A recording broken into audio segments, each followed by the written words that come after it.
السلام علیکم ورحمۃ اللہ وبرکاتہ۔ آج انشاءاللہ عز و جل بہت اہم حدیث پڑھوں گا، افطار کرانے کی فضیلت۔ جو شخص کسی روزہ دار کو روزہ افطار کراتا ہے تو اس کو کیا اجر ملتا ہے، تو یہ حدیث سماعت فرمائیں۔ عن زید بن خالد رضی اللہ تعالی عنہ قال قال رسول اللہ صلی اللہ علیہ وآلہ وسلم من فطر صائما كان له مثل أجره غير أنه لا ينقص من أجر الصائم شيئا۔ آئیے اس حدیث کا ترجمہ سماعت فرمائیں۔ میرے آقا امام الانبیاء رسول اللہ صلی اللہ علیہ وآلہ وسلم نے ارشاد فرمایا، جس نے کسی روزہ دار کو افطار کرایا تو اسے بھی اس کے برابر ثواب ملے گا۔ سبحان اللہ۔ اور روزہ دار کے ثواب میں بھی کچھ کمی نہیں کی جائے گی، اس کا اجر بھی پورا ملے گا۔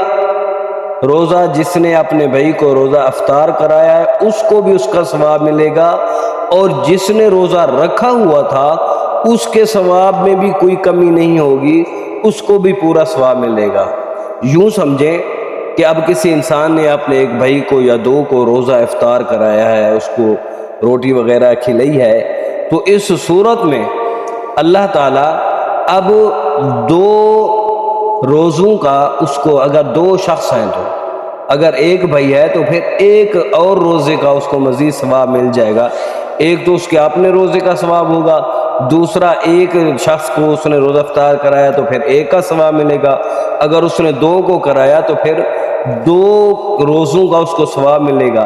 لیکن جو شخص روزہ افطار کرے گا اس کے پاس جو جائے گا، کھائے گا، پیے گا، اس کے ثواب میں بھی کسی قسم کی کوئی کمی نہیں ہوگی۔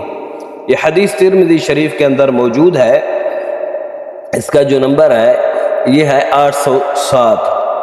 اور بھوک انسان کو نڈھال کر دینے والی صفت ہے، اور انسان جب ناتواں کمزور ہو تو اپنے مالک کو یاد کرتا ہے۔ یہ واقعی حقیقت بات ہے کہ انسان بھوک کی حالت میں یا بیماری کی حالت میں یا پریشانی کی حالت میں اپنے مالک کو، اپنے رب کو یاد کرتا ہے۔ جب بندہ اللہ تعالیٰ کو یاد کرتا ہے تو اللہ تعالیٰ اسے اپنا قرب نصیب فرماتا ہے۔ سبحان اللہ۔ یعنی روزہ دار مقربین میں شامل ہو جاتا ہے، اور جو اس کی بھوک مٹانے کا اہتمام کرے اسے بھی اجر و ثواب سے نوازتا ہے۔ تو دعا ہے اللہ تعالیٰ ہمیں بھی چاہیے کہ ہم اپنے روزہ دار بھائی کو روزہ افطار کرا کر ہم بھی ڈبل ثواب حاصل کر سکیں۔ تو دعا ہے اللہ تعالیٰ ہماری نمازیں، ہمارے روزے، ہمارا ہر نیک عمل اپنی بارگاہ میں قبول و منظور فرمائے۔